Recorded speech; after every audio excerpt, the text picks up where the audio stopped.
Il-Ministri Clifton Grima u Stefan Zirinzo Azzoppardi nnedew 7 skemi ta' boros ta' studju b'investiment ta' 8 miljun euro minn fondi nazzjonali u Ewropej. F'konferenza tal-aħbarijiet fil-Ministeru tal-Edukazzjoni ġie spjegat li l-iskemi ikopru korsijiet ta' studji f'istituzzjonijiet rikonoxxuti. Dawn jinkludu korsijiet akademiċi u oħrajn li jispeċjalizzaw fl-arti u fl-isport. Dawn huma l-iskema Endeavour 2 għal studji għal masters, l-iskema TESS għal korsijiet ta' PhD u Masters, skema ta' studju għall-arti, oħra dwar l-sport, l-Achieve 360 għall-istudenti li jixtiequ jkomplu jistudjaw fil-livell ta' mezzek waqt li jipprattikaw l-sport li jikkompetu fih. Ir-Reach Height 2 għal min diġà għandu kwalifika ta' dottorat u jrid ikompli jagħmel riċerki u l-Live the Language dwar taħriġ lingwistiku. Il-Ministru għall-Edukazzjoni ifisser dawn il-boros ta' studju bħala investiment dirett fl-istudenti biex jilħqu l-aspirazzjonijiet tagħhom.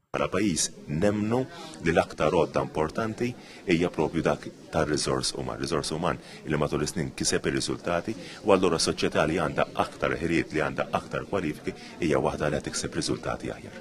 Il-Ministru għall-Fondi Ewropej qal li dan investiment fin-nies u f'dik li sejjaħ Malta ta' aktar ħiliet. Sostna li dan hu eżempju kif il-fondi Ewropej qed jiġu investiti biex tkompli titjieb il-kwalità tal-ħajja tan-nies u għal-aktar investiment f'aktar ħiliet. Ir-regolament u l-applikazzjonijiet jinsabu online.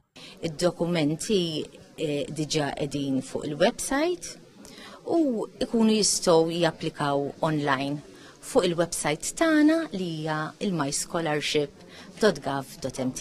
Intqal li mill-2013 pajjiżna investa 44 miljun euro f'boros ta' studju.